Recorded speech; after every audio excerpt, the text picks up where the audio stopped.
दोस्तों, government exam की तैयारी के लिए सब्सक्राइब कीजिए हमारे चैनल प्रिपरेशन अड्डा को और बेल आइकन दबाइए हमारी वीडियो सबसे पहले देखने के लिए।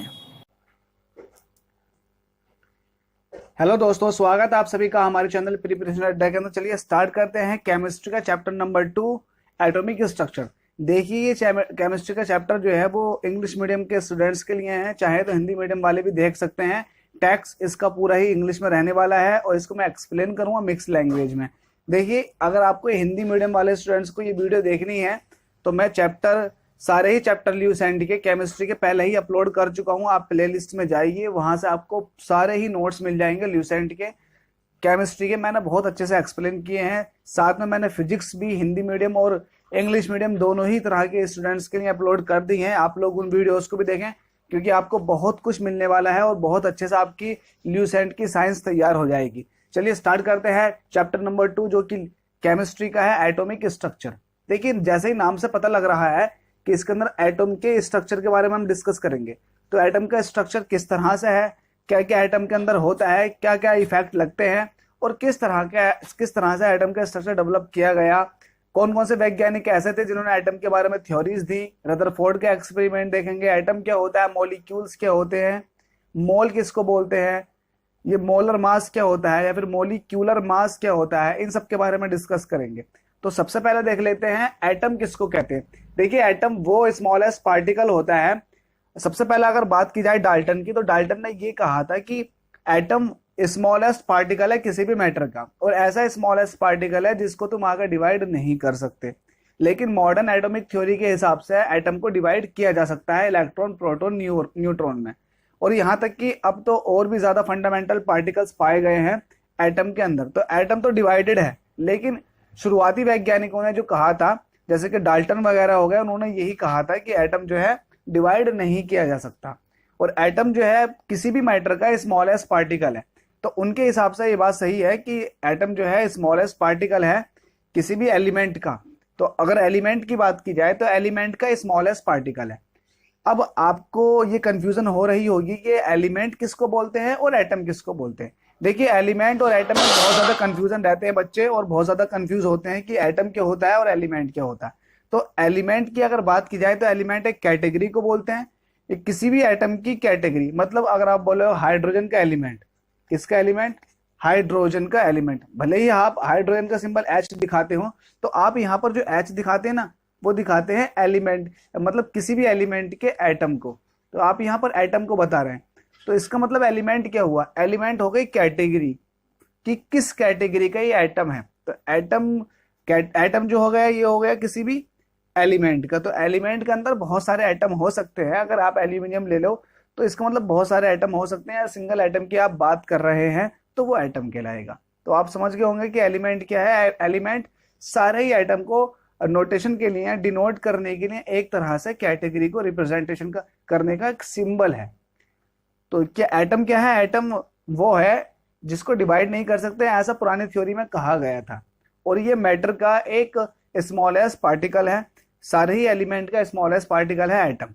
तो एटम के बारे में आप समझ गए होंगे। और ये केमिकल कॉम्बिनेशंस में यही मतलब क्या है, ये केमिकल कॉम्बिनेशन से केमिकल रिएक्शंस में एटम ही टेक पार्ट करते हैं और ये फ्री अवस्था में, फ्री स्टेट में नहीं पाए जाते हैं। किसी न किसी के अपनी या तो मोलिकुलर फॉर्म में पाए जाएंगे या फिर कंपाउंड बनाकर ये रहते हैं, जैसे कि सोडियम का एटम, पोटेशियम का एटम, कैल्शियम का एटम या हाइड्रोजन का एटम।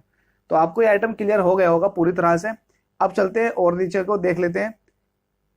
अब मॉलिक्यूल किसको बोलते हैं। देखिए, मॉलिक्यूल दो तरह के हो सकते हैं, या तो एटम का मॉलिक्यूल बताओगे आप, मतलब एलिमेंट का मॉलिक्यूल बताओगे, या फिर आप बताओगे मॉलिक्यूल ऑफ कंपाउंड। तो दो तरह के होते हैं।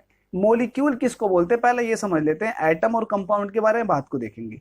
देखिए, मॉलिक्यूल क्या होता है, मॉलिक्यूल जो फ्री है ना, जो नेचुरल स्टेट में हमें मिलता है वो मॉलिक्यूल होता है। सपोज दैट आपको हाइड्रोजन मिल रही है तो हाइड्रोजन आपको H नहीं मिलेगा, आपको H2 मिलेगा। तो H2 क्या है, ये आपको मोलिक्यूलर फॉर्म में मिल रही है। कौन सी फॉर्म में मिल रही है, मोलिक्यूलर फॉर्म में। मोलिक्यूलर फॉर्म कौन सी होती है, जो नेचुरली हमको अकर होती हैं, जो स्टेबल होती हैं। तो a molecule is the smallest particle और ये सबसे छोटा पार्टिकल होता है। ये एलिमेंट का भी हो सकता है और कंपाउंड का भी हो सकता है।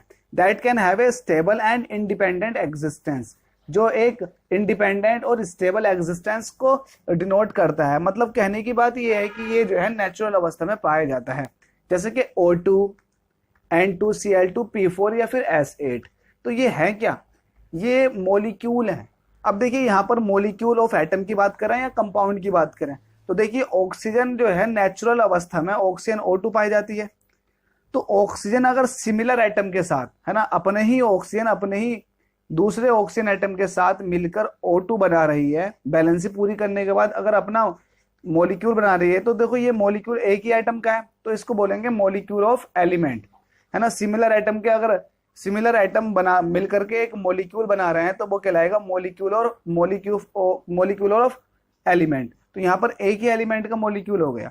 अब देखिए जैसे कि वाटर की बात की जाए तो यहाँ H2O होगा, वाटर के दो मॉलिक्यूल, वाटर के दो एटम और हाइड्रोजन के दो एटम और ऑक्सीजन का एक एटम मिलकर के H2O बना रहे हैं। तो यहाँ पर क्या कहेंगे आप, ये कहेंगे कि H2O नेचुरल स्टेट में पाया जाता। अब देखिए आपको H तो नहीं मिलेगा 2.1 H2O, आपको पूरा पूरा मिलने वाला 3 molecule of water, 1 molecule of water, ये तो मिलेगा 3 मॉलिक्यूल ऑफ वाटर। ऐसा तो नहीं मिलेगा ना आपको 2.1 और वाटर। तो ये क्या होता है, वाटर का मॉलिक्यूल। तो इसका मतलब ये क्या है, वाटर का मॉलिक्यूल है। ये तो आपको पता चल गया है कि वाटर का मॉलिक्यूल है। तो इस मॉलिक्यूल के अंदर आपको H2O नेचुरल स्टेट में पाया जा रहा है, नेचुरल स्टेट में आपको H2O मिल रहा है। तो इसका मतलब ये हुआ कि इसके अंदर एक तो ऑक्सीजन है और 2 हाइड्रोजन है।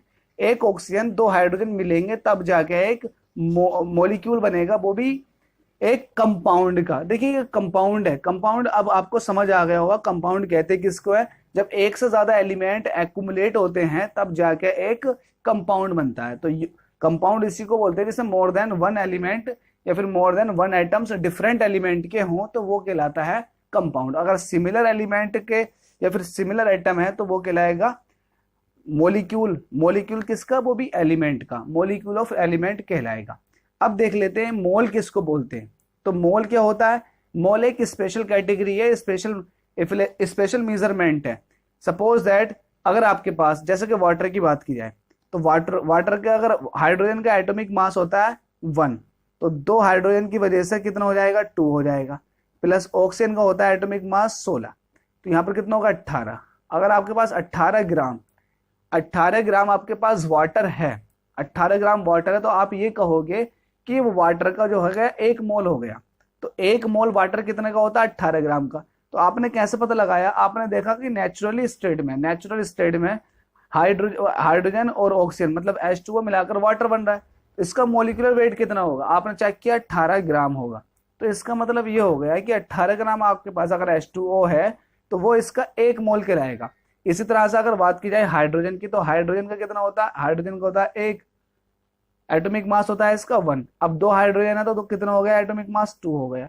तो आपके पास अगर 2 ग्राम हाइड्रोजन है तो उसका वो कितना कहलाएगा, 2 ग्राम हाइड्रोजन कहलाएगा 1 मोल। 1 मोल। अगर आपके पास 2 ग्राम हाइड्रोजन है तो आपसे कोई भी कह सकता है कि आपके पास 1 मोल है हाइड्रोजन का। तो 1 मोल के अंदर अगर एटम्स की बात की जाएगी, क्या 1 मोल के अंदर ये देखे जाएंगे कि इसके अंदर एटम कितने हैं, तो वो होते हैं 6.023 इंटू 10⁻23, है ना। तो 1 मोल जो होता है एक्चुअल में वो इतनी मेजरमेंट को बोलते हैं 1 मोल। 6.023 इंटू 10⁻23 आप रट ले, समझ ले, अच्छे से याद कर लें, ये बहुत इंपॉर्टेंट है, इसको मैंने सर्कल किया है। अब अगर 1 मोल एटम की बात की जाएगी तो आप 1 मोल एटम का, अब देखिए ये तो मेजरमेंट थी ऊपर वाली, अब इसके आगे कोई सी भी कैटेगरी लगा दीजिए वो इस मेजरमेंट के आगे भी लग जाएगी। जैसे कि आपको 1 मोल एटम चाहिए तो 6.023 इंटू 10⁻23 एटम्स हो जाएंगे। तो अल्टीमेटली जो 1 मोल है वो कैटेगरी है और वो मेजरमेंट की एक यूनिट है। मेजरमेंट का मतलब एक फिक्स्ड नंबर है, जैसे कि ये है तो इतना है 1 मोल। अगर 1 मोल एटम की बात की जाएगी तो इतने एटम हो गए, 1 मोल मॉलिक्यूल की बात की जाएगी तो इतने मॉलिक्यूल्स हो जाएंगे, अगर 1 मोल आयन की बात की जाएगी तो इतने आयन हो जाएंगे। वहीं अगर मैंगो की बात करोगे तो इतने मैंगो हो जाएंगे, एप्पल की बात करोगे तो इतने एप्पल्स हो जाएंगे। तो अल्टीमेटली 1 मोल आपको पता होना चाहिए, वो होता है 6.023 इंटू 10⁻23। अब आगे को देख लेते हैं, नीचे को देख लेते हैं, कुछ और भी इंपॉर्टेंट चीजें पढ़नी है। अब देखिए जो हम नंबर पढ़ रहे हैं 6.023 इंटू 10⁻23, इसको बोलते हैं एवोगाद्रोस नंबर। तो ये नंबर बहुत इंपॉर्टेंट है, नाम बहुत इंपॉर्टेंट है। इसको कैपिटल एन से रिप्रेजेंट किया जाता है, जिसकी वैल्यू होती है 6.023 इंटू 10⁻23। ठीक है, तो ये है एवोगाड्रो नंबर। तो इसको कैपिटल एन से रिप्रेजेंट करते हैं, आपको इसका रिप्रेजेंटेशन देखना है, इसकी वैल्यू आपको पता होनी चाहिए। तो ये है एवोगाड्रो नंबर। अब बात करते हैं एटॉमिक मास की। अब देखिए एक एटॉमिक मास की बात कर रहे हैं, तो एटॉमिक मास को मेजर करने के लिए हमने स्टैंडर्ड लिया था कार्बन 12 का। तो कार्बन 12 का जो मास था, कार्बन 12 के मास का हमने 1/12 निकाला, कार्बन 12 के मास का हमने 1/12 निकाल लिया, उसकी वैल्यू निकाल ली, 1/12वां हिस्सा निकाला उसका। निकालने के बाद अब जिस एलिमेंट का हमें मास चाहिए, तो हमने उसका लिखा मास ऑफ एलिमेंट, है ना, उसके एक एटम का मास निकाला और उसे कार्बन 12 के मास का हमने 1/12 करने के बाद जो मास निकल के आया उससे डिवाइड कर दिया। तो जो निकल के आएगा ना, वो निकल के आएगा 1 एटॉमिक मास। तो 1 एटॉमिक मास इतना इंपॉर्टेंट नहीं है, बस आपको याद रखना है। अब आता है मोलिक्यूलर मास। डेफिनेशन मत जाइए, डेफिनेशन बहुत टफ दे रखी है, मैं आपको बताता हूँ आपको कैसे याद करना। मोलिक्यूलर मतलब क्या है, मोलिक्यूल का। मोलिक्यूलर मतलब क्या है, किसी एक मोलिक्यूल का। तो जो मोलिक्यूल का मास निकल के आएगा वो कहलाएगा उसका मोलिक्यूलर मास। जैसे कि मैं बात करूं, मोलिक्यूलर मास वाटर का कितना हो गया, वाटर का मोलिक्यूल कितना होता है, H2O होता। तो वाटर का मोलिक्यूलर मास हो गया, जो इसका मास निकल के आएगा वो कहलाएगा इसका मोलिक्यूलर मास। ठीक है, जो इसका मास निकल के आएगा वो क्या कहलाएगा, मोलिक्यूलर मास। अब आता है कंस्टिट्यूएंट्स ऑफ एन एटम। किसी भी एटम के कंस्टिट्यूएंट्स क्या क्या हो सकते हैं। तो देखिए एटम की बात की जाए तो एटम एक गोला होता है जिसके अंदर एक सेंटर में पॉजिटिव चार्ज पाया जाता है और यहीं पर सबसे ज्यादा मास होता है। मतलब मास पूरा का पूरा एटम का किसी एक फिक्स्ड बिल्कुल बिल्कुल सेंट्रल में होता है, जिसको बोलते हैं हम न्यूक्लियस। तो इस न्यूक्लियस के अंदर क्या है, न्यूक्लियस के अंदर सारा का सारा मास है। इस न्यूक्लियस के अंदर न्यूट्रॉन और प्रोटॉन रहते हैं, जबकि इलेक्ट्रॉन जो होते हैं वो आउटर मोस्ट शेल में, फिर बाहर की जो शेल है न्यूक्लियस के चारों तरफ की, उसमें मूव करते रहते हैं। तो यहाँ पर ये हमें पता तो चल गया कि इलेक्ट्रॉन प्रोटॉन न्यूट्रॉन के बारे में हम कुछ पढ़ने वाले हैं। तो ये कहलाते हैं एटम के फंडामेंटल पार्टिकल्स। तो आपको फंडामेंटल पार्टिकल्स के बारे में पता चल गया होगा कि इलेक्ट्रॉन प्रोटॉन और न्यूट्रॉन है। जब पता ही चल चुका है तो हम सबसे पहले देख लेते हैं इलेक्ट्रॉन के बारे में। तो देखिए इलेक्ट्रॉन क्या, इसकी जो डिस्कवरी की गई थी, मैंने आपको ट्रिक याद करा रखी है, ईंट पर नाच। ईंट पर नाच, ईंट पर नाच का मतलब क्या है, इलेक्ट्रॉन की डिस्कवर जो किया था वो थॉमसन ने किया था। हिंदी में हम इसको थॉमसन बोलते हैं, हिंदी में इसको थॉमसन बोलते हैं। तो इंग्लिश में थॉमसन और हिंदी में टॉमसन बोलते हैं। तो क्या है, थॉमसन ने इसकी खोज की थी इलेक्ट्रॉन की। तो यहां से याद रखिएगा, ईंट पर नाच। तो इलेक्ट्रॉन की जो डिस्कवरी की गई थी वो टॉमसन के द्वारा की गई थी, लेकिन जो इसका नाम दिया था वो स्टोनी ने नाम दिया था। इलेक्ट्रॉन नाम दिया गया था स्टोनी के थ्रू। अब देख लेते हैं चार्ज क्या होता है। इसका सिंबल होता है ई, इलेक्ट्रॉन का सिंबल होता है ई, और इस पर जो चार्ज पाया जाता है वो जितना बड़ा यूनिवर्स है, इसके अंदर जितने भी चार्जेस हैं वो इस चार्ज के मल्टीपल होते हैं। इलेक्ट्रॉन के चार्ज के क्या होते हैं, मल्टीपल होते हैं, है ना। इसके चार्ज के मल्टीपल होंगे ही होंगे। तो सबसे छोटा जो चार्ज पाया गया है कुदरत में वो इलेक्ट्रॉन का चार्ज पाया गया है, इलेक्ट्रॉन से छोटा चार्ज नहीं होता। अब देखिए इलेक्ट्रॉन का चार्ज कितना है, ये इलेक्ट्रॉन का छोटा चार्ज बता रहा हूं मैं इसके न्यूमेरिकल वैल्यू में। ये जो मैग्नीट्यूड है इस रेशियो में बता रहा हूँ, ये प्लस माइनस को ना देखें, इसके ये वैल्यू जो है ना, जो मैग्नीट्यूड है, तो मैग्नीट्यूड के हिसाब से सबसे छोटा चार्ज पाया गया है इलेक्ट्रॉन का। बाकी जितने भी चार्ज होते हैं वो इलेक्ट्रॉन के चार्ज के मल्टीप्लाई में ही होते हैं, तो इसके मल्टीपल्स होते हैं, समझ गए आप। तो इलेक्ट्रॉन का जो चार्ज पाया गया माइनस के 1.6 इंटू 10⁻⁻19 कूलॉम पाया गया। ठीक है, जो इलेक्ट्रिक चार्ज होता है उसका यूनिट होता है कूलॉम, और इसका मास है 9.1 इंटू 10⁻31 किलोग्राम में होता है। ये पूछ लेता है इस तरह से किलोग्राम के अंदर। आगे देख लेते हैं, नीचे को देख लेते हैं कुछ और। अब देखिए यहाँ पर मास ऑफ इलेक्ट्रॉन की बात कर रहे हैं, तो यहाँ पर लिख रखा है 9.1 इंटू 10⁻⁻। अब देखिए यहाँ पर 28 दे रखा, तो यहाँ पर ग्राम भी दे रखा। मैं माइनस के 31 की बात कर रहा हूँ तो वो किलोग्राम की बात कर रहा हूँ। अब यहाँ पर इलेक्ट्रॉन का जो चार्ज है वो और इलेक्ट्रॉन का मास लिया गया और उनका रेशियो निकाला गया। तो रेशियो तो इतना इंपॉर्टेंट नहीं है, अगर आपको इनके मास पता है और इलेक्ट्रॉन का चार्ज पता है तो आप रेशियो निकाल सकते हैं, ये इतना ज्यादा इंपॉर्टेंट नहीं है। अब देखिए इलेक्ट्रॉन को किससे प्राप्त किया जाता है या फिर कैसे इलेक्ट्रॉन को ऑब्टेन कर सकते हैं। तो इलेक्ट्रॉन को ऑब्टेन करने के लिए मैं आपको एक्सपेरिमेंट के बारे में पूरी डिटेल बता चुका हूँ। कुलीज नलिका के थ्रू मैंने आपको बताया था कि एक्सपेरिमेंट किस तरह से किया गया था। एक ट्यूब थी, पिछली वीडियोस में देखिए एक ट्यूब थी, उस ट्यूब के अंदर 2 प्लेटें लगाई गई थी और एक पर निगेटिव चार्ज दिया गया था और एक पर पॉजिटिव चार्ज दिया गया था। जब ऐसा करने पर इनके बीच बहुत ज़्यादा वोल्टेज लगाया गया था, मतलब 10 किलो वोल्ट लगाया गया था, तो यहाँ से इलेक्ट्रॉन इमिट होने स्टार्ट हो गए थे। तो ये इलेक्ट्रॉन ही क्या कहलाए, ये निगेटिव चार्ज पार्टिकल कहलाए इलेक्ट्रॉन। तो इलेक्ट्रॉन जो होते हैं वो कैथोड से निकलते हैं। तो कैथोड रे एक्सपेरिमेंट कहलाया गया था। तो कैथोड रे एक्सपेरिमेंट ने इलेक्ट्रॉनों को बताया था कि इलेक्ट्रॉन भी होते हैं, निगेटिव चार्ज पार्टिकल भी होते हैं, उन्हीं को इलेक्ट्रॉन कहा गया था।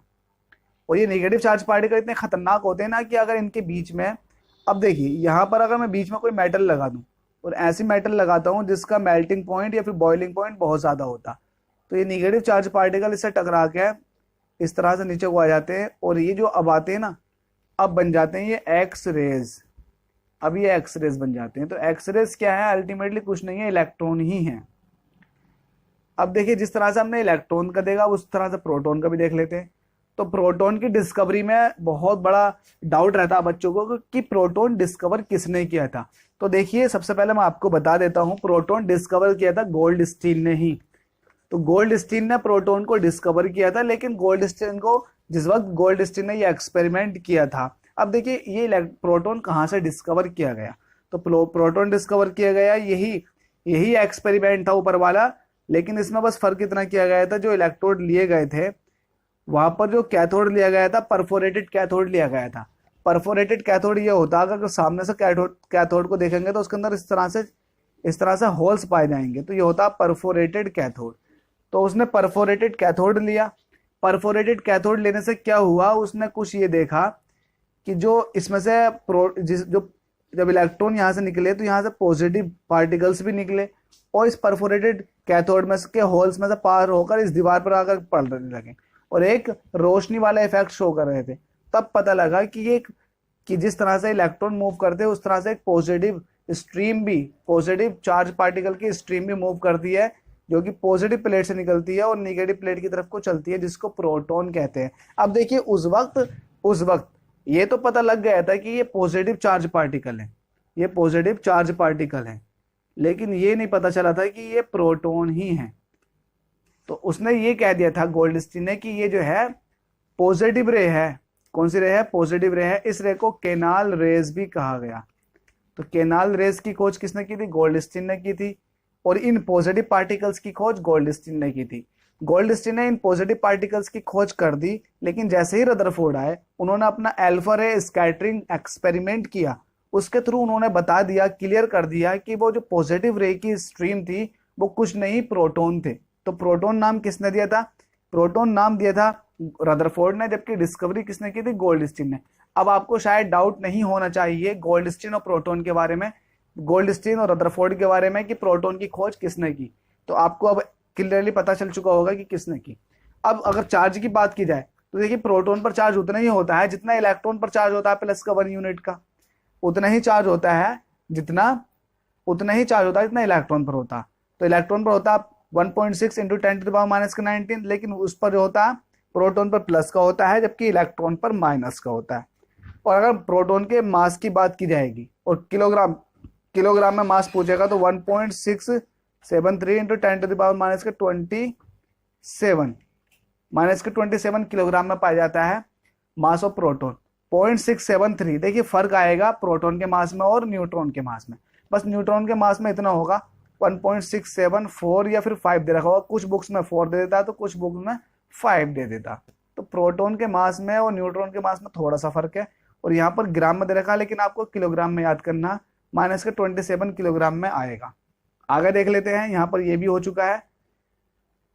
इसका चार्ज अपॉन मास का रेशियो इतना इंपॉर्टेंट नहीं है, फिर भी आप देख सकते हैं। प्रोटॉन जो ऑब्टेन किया गया था वो एनोड रे एक्सपेरिमेंट, जिसको मैंने केनाल रेज कहा था, उससे इसको डिस्कवर किया गया था। अब देखिए अगला फंडामेंटल पार्टिकल आता है न्यूट्रॉन। तो न्यूट्रॉन क्या होता, न्यूट्रॉन जो डिस्कवर किया गया था वो चैडविक के थ्रू डिस्कवर किया गया था। जैसे कि मैं आपको बता चुका हूं, ईंट पर नाच। तो ई से मतलब इलेक्ट्रॉन की जो डिस्कवरी की गई थी टॉमसन के द्वारा की गई थी, जबकि प्रोटॉन की जो की गई थी रदरफोर्ड के द्वारा।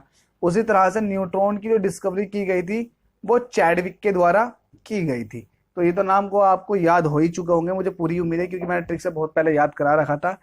अब बात करते हैं इसके चार्ज की। तो इस पर किसी तरह का चार्ज नहीं पाया जाता। न्यूट्रॉन एटम के न्यूक्लियस के अंदर पाया जाता है, प्रोटॉन भी एटम के न्यूक्लियस के अंदर पाया जाता है, इलेक्ट्रॉन बाहर की तरफ मूव करते हैं, जो आउटर मोस्ट शेल की ऑर्बिट होती है उसमें इलेक्ट्रॉन मूव करते हैं। तो जितना इलेक्ट्रॉनों का मास, जितना इलेक्ट्रॉनों का चार्ज होता है निगेटिव चार्ज, उतना ही न्यूक्लियस पर पॉजिटिव चार्ज होता है। इसलिए ये माना जाता है कि एटम जो है न्यूट्रल है पूरी तरह से। ठीक है, तो इसका प्रोटॉन का मास जो होता है, प्रोटॉन का मास मैं आपको पहले ही बता चुका हूँ थोड़ा सा। मास ऑफ प्रोटॉन, देखिए यहाँ पर प्रोटॉन नहीं होगा, यहाँ पर न्यूट्रॉन होगा। यहाँ पर मिस्टेक हो चुकी है, इस बुक में कई मिस्टेक मिल गई, यहाँ पर न्यूट्रॉन होगा। तो मास ऑफ न्यूट्रॉन में थोड़ा सा फर्क है, मैं आपको पहले ही बता चुका हूँ, क्योंकि ये तो न्यूट्रल है ना, तो थोड़ा सा फर्क आता है। यहाँ पर 1.675 और 10⁻⁻27 किलोग्राम, यहाँ पर किलोग्राम आएगा 27 में। A neutron was obtain from radioactive phenomena. हाँ, और सबसे इंपॉर्टेंट बात यह है, क्वेश्चन ये पूछ लेता है कि न्यूट्रॉन की डिस्कवरी कैसे हुई थी। तो न्यूट्रॉन की डिस्कवरी जो हुई थी वो रेडियो एक्टिव फिनोमिना के थ्रू हुई थी, जिसमें बेरिलियम और हीलियम मिलकर, है ना, बेरिलियम और हीलियम मिलकर अल्फा पार्टिकल्स के प्रेजेंट में कार्बन बना रहे थे। तो यहाँ से एक न्यूट्रॉन निकला था, एक नया पार्टिकल। ठीक है, आगे देख लेते हैं इसमें एटॉमिक नंबर के बारे में। तो देखिए, अब आपको एटम पता चल चुका है क्या है, इलेक्ट्रॉन पता चल चुके हैं क्या है, प्रोटॉन पता चल चुके हैं क्या है, और न्यूट्रॉन पता चल चुके हैं क्या है। अब आता है एटॉमिक नंबर। तो एटॉमिक नंबर आपको जानने के लिए मैं आपको बता देता हूँ एटॉमिक नंबर होते क्या। देखिए, जितने, अगर किसी भी एटम की बात की है तो एटम का न्यूक्लियस ये है, बाह्य शेल, आउटर मोस्ट शेल, इसके अंदर इलेक्ट्रॉन मूव करेंगे। तो स्टेबल स्टेट की बात की जाए तो जितना पॉजिटिव चार्ज यहाँ पर होता है उतना निगेटिव चार्ज बाहर होता है, और ये निगेटिव चार्ज पॉजिटिव चार्ज आपस में बराबर भी होता है। इलेक्ट्रॉन पर जितना चार्ज होता है उतना प्रोटॉन पर होता है, प्रोटॉन न्यूक्लियस के अंदर पाया जाता है। तो अल्टीमेटली बात यह आ गई, जितने प्रोटॉन होते हैं इतने इलेक्ट्रॉन होंगे, अगर इस न्यूट्रल कंडीशन की बात की जाए। तो ये जो होता है, जब प्रोटॉन बराबर होते हैं इलेक्ट्रॉन के, और इलेक्ट्रॉन जो बराबर होते हैं वो होते हैं एटॉमिक नंबर के। एटॉमिक नंबर ऑफ इलेक्ट्रॉनों को ही बताता। तो जब कभी भी आपको एटॉमिक नंबर की बात चल रही हो तो आपको जीप चला देनी है वहां पर, ZEP, Z बराबर E बराबर P। एटॉमिक नंबर बराबर है इलेक्ट्रॉनों के नंबर के, बराबर है प्रोटॉनों के नंबर पर। तो जब भी आपको इलेक्ट्रॉन, प्रोटॉन, न्यूट्रॉन की बात चल रही हो तो आपको वहां जीप चला देनी है। ठीक है, अब देखिए, जैसे कि ये तो आपको पता चल चुका है कि यहाँ पर एटॉमिक नंबर, अब किसी के आउटर मोशन में 11 इलेक्ट्रॉन मूव कर रहे हैं। जैसे कि यहाँ पर अगर बात की जाए सोडियम के, तो सोडियम के यहाँ पर 11 लिखा हुआ है। तो ये जो लिखा हुआ रहता है नीचे, इसे बोलते हैं एटॉमिक नंबर, और जो ऊपर लिखा हुआ रहता है इसको बोलते हैं एटॉमिक मास नंबर। दोनों में फर्क है। तो एटॉमिक नंबर 11, इसका मतलब क्या है, नंबर ऑफ इलेक्ट्रॉन कितने हैं इस एटम के अंदर, 11 है। तो नंबर ऑफ इलेक्ट्रॉन भी 11 है, और साथ में नंबर ऑफ प्रोटॉन भी कितने होंगे, 11, क्योंकि न्यूट्रल है। ठीक है, तो यहां से आपको पता लग जाएगा। लेकिन अगर न्यूट्रॉन पूछूं आपसे, न्यूट्रॉन, तो न्यूट्रॉन क्या होता है। देखिए, न्यूट्रॉन निकालने के लिए आपको एटॉमिक मास दिया हुआ होता है। तो एटॉमिक मास किस किस की वजह से आया, अरे भाई, एटॉमिक मास न्यूक्लियस में प्रेजेंट न्यूक्लियॉन्स की वजह से आया। न्यूक्लियॉन्स होते हैं न्यूट्रॉन प्लस प्रोटॉन। तो प्रोटॉन तो आपको पता चल गया इलेक्ट्रॉनों के बराबर होंगे, लेकिन न्यूट्रॉनों का कैसे पता लगेगा। प्रोटॉन का तो पता लग गया, न्यूट्रॉन का कैसे पता लगेगा। तो देखिए, न्यूट्रॉन प्लस प्रोटॉनों को मिला के एटॉमिक मास बन रहा है, जिसको कैपिटल ए से रिप्रेजेंट कर रहा हूं मैं। तो एटॉमिक मास में से अगर प्रोटॉनों को निकाल दिया जाए तो न्यूट्रॉन नहीं बच जाएंगे। ओबीएस है, बिल्कुल सही बात है। आपको एन रोकना है, A-P कर देना है। ठीक है, तो ये सब आपको पता है। अब चलते हैं नए पॉइंट की तरफ को, जिसका नाम है आइसोटोप। हालांकि मैं पिछली वीडियोस में क्लियर कर चुका हूं, आइसोटोप जल्दी जल्दी पढ़ लेते हैं। आइसोटोप उनको बोलते हैं जिनके एटॉमिक नंबर तो सेम रहते हैं, एटॉमिक नंबर सेम रहते हैं, लेकिन एटॉमिक मास नंबर अलग अलग होते हैं। तो ये आइसोटोप है कार्बन के 6C12, 6C13, 6C14। कार्बन 614 का जो यूज किया जाता है वो कार्बन डेटिंग के लिए यूज किया जाता है। कार्बन डेटिंग में क्या होता है, बहुत बहुत पुराने जो फॉसिल्स होते हैं उनकी एज को बताने के लिए। अच्छा, आइसो बार किसको बोलते हैं, बार का मतलब होता है वेट, आइसो मतलब होता है सेम। तो जिनका सेम मास नंबर हो तो वो होते हैं आइसो बार। जैसे कि same mass number 40 40 40 argon, potassium, calcium का है। ठीक है, भले ही इनके एटॉमिक नंबर अलग अलग हों, लेकिन एटॉमिक मास नंबर सेम है। तो ये क्या है, ये कहलाते हैं आइसो बार। अच्छा, इसमें एक टर्म आती है आइसोटोन्स की। तो आइसोटोन का मतलब क्या है, जिनके अंदर न्यूट्रॉन सेम होते हैं उनको आइसोटोन बोलते हैं। अब न्यूट्रॉन में आपको बता चुका हूं, जितना मास नंबर दे रखा हो उसमें से एटॉमिक नंबर घटा दीजिए या फिर प्रोटॉन घटा दीजिए, आपके सामने निकल कर आ जाएगा नंबर ऑफ न्यूट्रॉन। तो देखिए 14 में से 6 निकालिए कितने बचेंगे, 8 बचेंगे। 15 में से 7 निकालिए कितने बचेंगे, 8 बचेंगे। और यहाँ अगर चेक करें 16 में से 8 निकालेंगे तो यहाँ पर भी 8 बचेंगे। तो ये 8 आपस में बराबर है, तो इसका मतलब क्या हो गया, 8 न्यूट्रॉन न्यूट्रॉन न्यूट्रॉन बराबर है। तो ऐसे एलिमेंट्स को बोलते हैं एक दूसरे के रेस्पेक्ट में आइसोटोन्स। आगे देख लेते हैं आइसो इलेक्ट्रॉनिक स्पेसीज किनको बोलते हैं। तो आइसो इलेक्ट्रॉनिक स्पेसीज वो स्पेसीज होती हैं जिसके अंदर इलेक्ट्रॉनों की संख्या समान होती है। तो आइसो इलेक्ट्रॉनिक तो आपको पता चल गया जिसके अंदर नंबर ऑफ इलेक्ट्रॉन सेम होंगे। तो देखिए ये आयनिक फॉर्म में ज्यादातर आपको मिलेगी और आपसे पूछेगा कि इसके अंदर इलेक्ट्रॉन्स कितने हैं। तो देखिए अगर मैं यहाँ बात करूं, यहाँ बात करते हैं, यहाँ फ्लोरीन है, फ्लोरीन का एटॉमिक नंबर कितना होता है, 9 होता है। यहाँ पर इसने एक इलेक्ट्रॉन ले लिया, माइनस का मतलब है इसके पास एक इलेक्ट्रॉनों की ज्यादती है। तो टोटल इलेक्ट्रॉन कितने हो गए, 10। ऑक्सीजन का एटॉमिक नंबर कितना होता है, एटॉमिक नंबर होता है इसका 8। 8 का मतलब क्या, 8 इलेक्ट्रॉन है। इसके ऊपर माइनस का 2 चार्ज लगा हुआ है, इसका मतलब ये है इसके पास माइनस के 2 इलेक्ट्रॉन फालतू है। तो 8 और 2 कितने हो गए, 10। तो 10 इलेक्ट्रॉन इसके पास भी हो गए। नियोन का ओबियस है वो 10 ही होता है। अब देखिए सोडियम की बात की जाए तो सोडियम का कितना होता है, सोडियम का होता है 11, लेकिन प्लस लग गया। तो प्लस का मतलब ये है कि सोडियम ने एक इलेक्ट्रॉन को रिमूव कर दिया अपने अंदर से, तो अल्टीमेटली 10 बचे। तो ये 10 10 बराबर है एक दूसरे के, तो इनको बोलेंगे आइसो इलेक्ट्रॉनिक स्पेसीज। अब चलते हैं कुछ मॉडल्स की तरफ, क्योंकि वैज्ञानिकों ने अपने अपने मॉडल दिए एटम के बारे में, उनकी क्या विचारधाराएं थी उन्होंने अपनी व्यक्त की। तो सबसे पहले बात करते हैं हिंदुस्तान के वैज्ञानिक। हिंदुस्तान का नाम आते ही हमारा गर्व से सीना सीना चौड़ा हो जाना चाहिए कि हिंदुस्तान के वैज्ञानिक ने भी क्या नाम दिया है। देखिए आपको एनसीईआरटी तक में नाम मिल जाएगा ये। तो सबसे पहले जो फिलोसफर थे हिंदुस्तान के, जिनका नाम था महर्षि कर्णाद, उन्होंने बताया था कि एक एटम भी होता है। उन्होंने कैसे बताया था, उन्होंने ये कहा था कि आप किसी भी मैटर को तोड़ना शुरू कीजिए, जब आप तोड़ते चले जाओगे तो लास्ट में एक बहुत बारीक पार्टिकल बचेगा जिसको आप नहीं तोड़ सकते, दैट इज कॉल्ड एटम। उन्होंने एटम कहा था, लेकिन उस वक्त उनकी ये बात किसी ने नहीं मानी।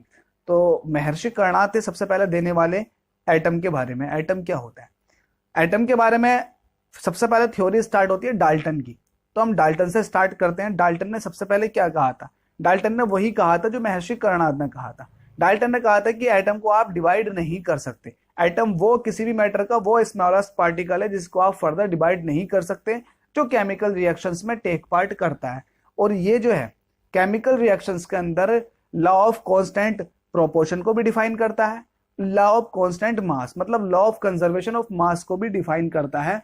किसका रूल, डाल्टन्स का रूल। तो डाल्टन के बाद डाल्टन ने तो ये बता दिया कि इंडिविजिबल पार्टिकल है। और किसी भी रिएक्शंस की अगर बात करें तो इनिशियल जो रिएक्टेंट होते हैं वो प्रोडक्ट बनते हैं। तो प्रोडक्ट का मास रिएक्टेंट के मास के बराबर होगा। और आप कोई रिएक्टेंट है तो रिएक्टेंट किसी फिक्स्ड प्रोपोर्शन में ही होगा और प्रोडक्ट भी किसी फिक्स्ड प्रोपोर्शन में ही होगा। तो इस तरह से उन्होंने कांस्टेंट प्रोपोर्शन और कांस्टेंट मास, जो constant law of conservation of mass था, इसके बारे में डाल्टन्स का काफी हद तक रूल फॉलो करता है। तो वहीं उसके बाद वैज्ञानिक आए थे, अगले वैज्ञानिक, जिनका नाम था थॉमसन मॉडल। थॉमसन ने क्या कहा था, उन्होंने ये कहा था कि कोई भी एटम है वो इस तरह का होता है जिस तरह से किसी एक पूड़ी के अंदर, प्लम पुडिंग मॉडल का आप जानते होंगे, जिसको वाटरमेलन मॉडल भी कहते हैं। तो देखिए थॉमसन ने ये बता दिया, थॉमसन ने से पहले जो डाल्टन्स आए थे उन्होंने ये कह दिया कि एटम है, इंडिविजिबल पार्टिकल है। लेकिन उन्होंने ये नहीं बताया कि एटम सॉलिड है, एटम होलो है, कैसा है, ये नहीं बताया। तो लोगों के दिमाग में तो यही रहेगा ना कि एटम एक बॉल की तरह है। तो इसके बाद आ गए थॉमसन के दिमाग में यही था कि यार एटम जो है वो एक बॉल की तरह है। तो उन्होंने किस तरह से उसको एक्सप्लेन किया, उन्होंने कहा कि भाई एटम ऐसा है जैसे कि एक गोल आपके पास बॉल हो और वो बॉल पूरी की पूरी पूड़ी की बनी हुई है, पूड़ी जो होती है मैदा की बनी हुई है, और उस मैदा के अंदर जगह जगह आपने चीनी बढ़ा दी हो, है ना। तो आपने क्या किया, एक बॉल बनाई इस तरह की गोल, और इसके अंदर आपने जगह जगह यहाँ पर चीनी के पार्टिकल्स, जो शुगर पार्टिकल्स होते वो आपने फंसा दिए। तो उन्होंने इस तरह का मॉडल दिया जिसको प्लम पुडिंग मॉडल या फिर वाटरमेलन मॉडल भी बोलते हैं। वाटरमेलन आपने देखा होगा। तो वाटरमेलन में क्या होता है, वाटरमेलन का जो रेड पार्ट होता है रेड पार्ट होता है और कुछ ब्लैक पार्ट होता है, मतलब सीड्स होते हैं, बीज धसे हुए होते हैं। तो उन्होंने ये कहा, थॉमसन ने, जो बीज हैं वाटरमेलन का ना, जो बीज हैं वो है इलेक्ट्रॉन, वो है इलेक्ट्रॉन, और जो रेड वाला पार्ट है वो है पॉजिटिव चार्ज। तो पॉजिटिव रेड वाले को बता दिया पॉजिटिव, और इस बीजों को बता दिया इलेक्ट्रॉन। तो इस तरह का उनका मॉडल चला। अब देखिए ये तो सॉलिड है, अभी तक सबके दिमाग में यही था कि सॉलिड है, तो उन्होंने सॉलिड मॉडल दे दिया अपना पूरी तरह से। अब इसके बाद क्या हुआ, उन्होंने ये भी बताया कि जो इसकी रेडियस होती है वो 10⁻⁸ सेंटीमीटर की होती है। तो उनकी रेडियस तो काफी हद तक सही चली। इसके बाद आ गए रदरफोर्ड। तो रदरफोर्ड के दिमाग में भी यही था कि एटम जो है सॉलिड है, एटम सॉलिड है। उन्होंने अभी एक्सपेरिमेंट करने से पहले उनके ऑब्जर्वेशन यही थे कि यार एटम सॉलिड है, और चलिए उस पर एक्सपेरिमेंट करते हैं।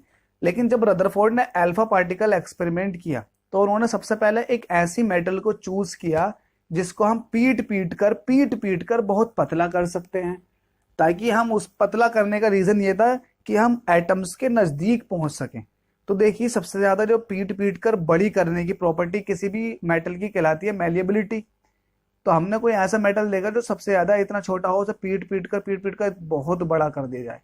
तो ऐसा दो ही होता, एक तो होती है गोल्ड फॉइल और एक होती है सिल्वर फॉइल। सिल्वर फॉइल चांदी का बर्क, आपने देखा होगा जितनी मिठाइयां होती हैं उनके ऊपर चांदी का बर्क चढ़ा देते हैं। शायद आपने चांदी का बर्क बनते हुआ नहीं देखा होगा, मैंने देखा है। उसमें बहुत छोटी सी चांदी रखते हैं और उसको कागज के अंदर दबा करके इतना पीटते हैं कि बहुत चौड़ा सा बर्क निकलता है उसका। तो ये मैलिएबिलिटी की वजह से है, बर्क इतना चौड़ा हो गया है कि हम उसके एटम्स के नजदीक पहुंच सकते हैं। तो उन्होंने एक गोल्ड फॉइल ली। तो आपको सबसे पहले ये याद रखना कि जो अल्फा रे एक्सपेरिमेंट किया था रदरफोर्ड ने, तो वो कौन सी मेटल पर किया था, तो उसका जवाब है गोल्ड। तो गोल्ड पर उन्होंने एक्सपेरिमेंट किया। तो गोल्ड का एक्सपेरिमेंट किया, और क्यों किया, क्योंकि गोल्ड के एटम्स के नजदीक पहुंचना ज्यादा इजी था, है ना, पीट कर हम पहुंच गए। और उन्होंने ये एक्सपेरिमेंट करने के बाद साथ में उन्होंने अल्फा पार्टिकल्स लिए। पिछली वीडियो में बता चुका हूं कि अल्फा पार्टिकल्स किनको बोलते हैं, हीलियम के न्यूक्लियस को बोलते हैं। किसके, हीलियम के न्यूक्लियस को बोलते हैं अल्फा पार्टिकल्स। तो अल्फा पार्टिकल्स पर होता है पॉजिटिव चार्ज। कैसा चार्ज होता है, पॉजिटिव चार्ज। और हीलियम पर कैसा होता है, हीलियम पर जब आप इलेक्ट्रॉन निकाल दोगे तो पॉजिटिव चार्ज पाया जाएगा। अब देखते हैं इनके एक्सपेरिमेंट में उन्होंने क्या पाया। तो सबसे पहले अगर ये बात की जाए, देखिए ये इस तरह से इनका कुछ एक्सपेरिमेंट था। गोल्ड की फॉइल है, उसके एटम है। जब इन्होंने अल्फा पार्टिकल्स इस पर डालने शुरू करे तो बहुत सारे अल्फा पार्टिकल्स कुछ हल्के से एंगल पर निकल गए और बहुत सारे सीधे सीधे निकल गए। लेकिन 12,000 में से एक पार्टिकल बिल्कुल लौट कर आ गया, जैसा गया था वैसे ही लौट कर आ गया। तो कुछ एक्यूट एंगल पर निकले और कुछ ऑब्ट्यूज एंगल पर भी निकले। तो ये ऑब्ट्यूज एंगल है। ऑब्ट्यूज एंगल वो होता है जो 90 से ज्यादा का होता है, एक्यूट एंगल वो होते हैं जो 90 से कम के होते हैं। लेकिन 12,000 पार्टिकल में से एक पार्टिकल वापस लौट कर आ गया, और लगभग 99% सारे के सारे पार्टिकल पहुंच गए बाहर की तरफ को, निकल गए। वो डिटेक्टर लगे हुए थे, उन डिटेक्टर्स ने डिटेक्ट कर लिया। तो ये देखकर बहुत ज्यादा चौंक गए रदरफोर्ड, क्योंकि रदरफोर्ड से पहले वैज्ञानिक जितने भी आए थे उन्होंने कहा था कि सॉलिड है, मतलब कुछ सॉलिड जैसी परिभाषाएं थी। लेकिन जब रदरफोर्ड का एक्सपेरिमेंट आया तो रदरफोर्ड चकित रह गए, पूरी तरह से हक्का बक्का रह गए कि यार एटम पूरा का पूरा खाली। तो एटम पूरा का पूरा खाली निकला, तो उन्होंने फिर ये रिजल्ट्स दिए कि जो मैक्सिमम पार्ट होता है एटम का वो होलो होता है, खाली होता है, उसमें से मतलब कोई भी मतलब अल्फा पार्टिकल्स वगैरह निकल गए। तो उन्होंने कहा कि मैक्सिमम पार्ट जो होता है वो एटम का होलो होता है। लेकिन उन्होंने ये भी देखा कि यार यहां से कुछ पार्टिकल्स टकरा कर आ गए 180 डिग्री के एंगल पर, और कुछ एक्यूट एंगल पर निकल गए। तो उन्होंने सोचा कि यार ये जो है अल्फा पार्टिकल पॉजिटिव है, तो जब कोई भी पार्टिकल टकरा कर वापस आएगा तो इसका मतलब रिपल्शन लगा कर आया होगा किसी दूसरे पर। रिपल्शन तो धक्का देते हैं ना एक दूसरे को, तो यहां से भी रिपल्शन लगा होगा। इस रिजल्ट ने उन्हें ये बता दिया कि कुछ ना कुछ पॉजिटिव चार्ज तो है किसी बहुत छोटी जगह में पॉजिटिव चार्ज तो है, जिसकी वजह से अल्फा पार्टिकल डिस्प्लेस हुए हैं। इस पॉजिटिव चार्ज को ही उन्होंने प्रोटॉन कहा। उन्होंने कहा कि कुछ जो पॉजिटिव चार्ज है और उतना ही पॉजिटिव चार्ज होगा जितना कि नेगेटिव चार्ज होगा एटम के अंदर, और ये पॉजिटिव चार्ज प्रोटॉन कहलाता है। तो प्रोटॉन शब्द का जो यूज किया था वो रदरफोर्ड ने किया था। तो रदरफोर्ड ने प्रोटॉन को डिस्कवर नहीं किया, पॉजिटिव पार्टिकल्स तो पहले डिस्कवर हो चुके थे, जो कि केनाल रेज या फिर पॉजिटिव रेज एक्सपेरिमेंट के थ्रू पता चल चुके थे, जो कि किया गया था गोल्डस्टीन के थ्रू। तो गोल्डस्टीन ने खोज की थी, नाम जो दिया था वो रदरफोर्ड ने दिया था। तो रदरफोर्ड ने बहुत बड़ा एक्सपेरिमेंट किया जिसके थ्रू सच्चाई सामने निकल कर आ गई, जिसके थ्रू ये भी पता लगा कि जो एटम की रेडियस होती है वो रियली 10⁻⁻8 सेंटीमीटर की होती है, और न्यूक्लियस की जो रेडियस होती है वो 10⁻13 की होती है, मतलब माइनस में 5। तो 5 का डिफरेंस रहता है रेडियस में। जो रेडियस ऑफ एटम होता है, एटम की रेडियस जो होती है वो न्यूक्लियस की रेडियस की 10⁵ टाइम्स बड़ी होती है।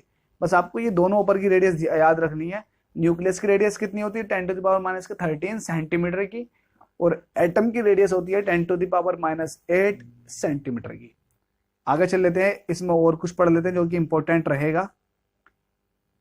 ठीक है, वॉल्यूम वगैरह निकल जाता है, क्योंकि किसी भी सॉलिड का वॉल्यूम निकालते हैं तो 4/3 πr³ के थ्रू निकल जाता है। तो वॉल्यूम तो आप याद ना रखें, जितने मैंने आपको बता दिया उतना ही याद कर लें। अब क्या है इसके बाद, अब यहां पर स्पेक्ट्रम के बारे में देख लेते हैं। स्पेक्ट्रम क्या था?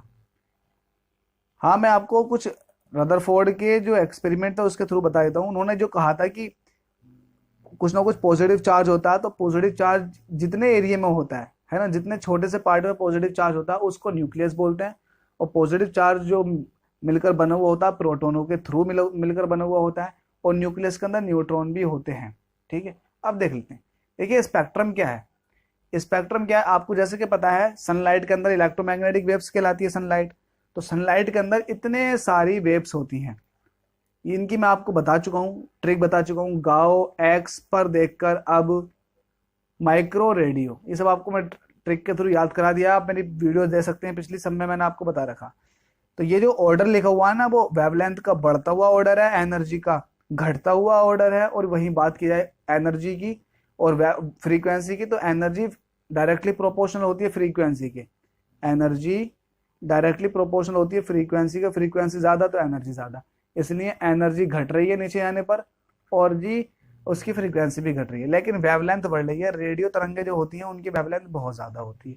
तो जब किसी विजिबल लाइट को, तो देखिए विजिबल रीजन ये है, विजिबल वो होता है जिसके जो हमें दिखाई देता है, जो हमें कलर दिखाई देते हैं ना, वो विजिबल रीजन है रेडियो इलेक्ट्रोमैग्नेटिक रेडिएशन का। तो जब व्हाइट लाइट जाती है, जब व्हाइट लाइट किसी इस तरह की ज्योमेट्री पर पड़ती है जो प्रिज्मेटिक फॉर्म होती है, तो ये यहाँ से कुछ एंगल पर टर्न होती हुई मुड़ जाती है। क्योंकि जब कोई वेव रेयर मीडियम से डेंस मीडियम में जाती है तो वो कुछ ना कुछ मुड़ जाती है, फिर डेंस से रेयर में जाएगी तो कुछ ना कुछ और मुड़ जाती है। और ये है स्क्रीन। जब इस तरह से वेव्स मुड़ी तो कुछ कलर पैटर्न निकल कर आया, जैसे कि रेनबो में आता है कलर पैटर्न निकल कर आया। वो किस तरह से निकल गया? वो इस तरह से निकल गया, VIBGYOR। इसको आप पढ़ते हैं विबग्योर, आपने पढ़ा होगा विबग्योर के बारे में। तो ये विबग्योर है।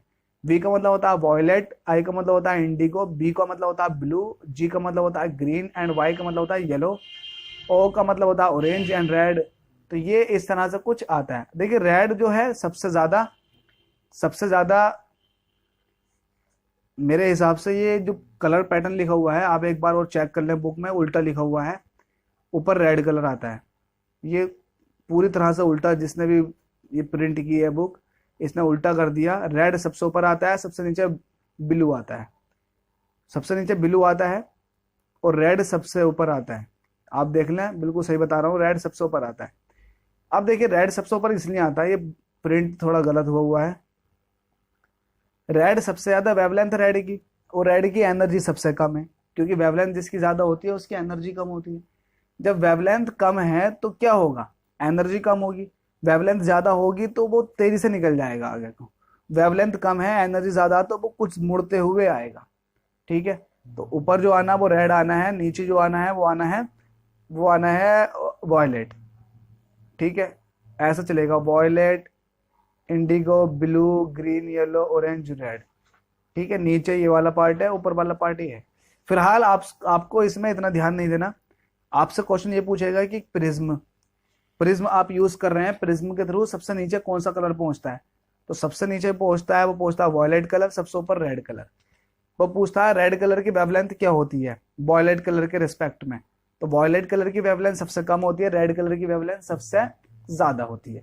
अगला क्वेश्चन पूछता है कि रेड कलर की फ्रीक्वेंसी कितनी होती है वॉयलेट कलर के रिस्पेक्ट में, तो रेड कलर की फ्रीक्वेंसी सबसे कम होती है। पूछता है रेड कलर की फ्रीक्वेंसी कम है, रेड कलर की एनर्जी के बारे में बताइए, तो रेड कलर की फ्रीक्वेंसी कम है तो एनर्जी भी ऑब्वियस है कम ही होगी। ठीक है, अब ये होने के बाद अब देखिए ये जो स्पेक्ट्रम मिला है इसको बोलते हैं विजिबल स्पेक्ट्रम।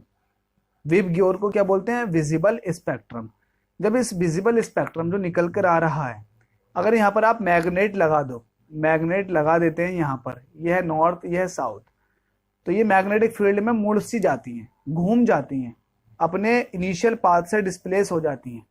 इस इफेक्ट को बोलते हैं जीमन इफेक्ट। और अगर आप मैग्नेट की जगह पर यहाँ पर इलेक्ट्रोमैग्नेट लगाते हैं, इलेक्ट्रोमैग्नेट क्या है, आपने कॉइल्स लगा दी, कॉइल में आपने करंट पास कराया और मैग्नेटिक फील्ड जनरेट हो गया।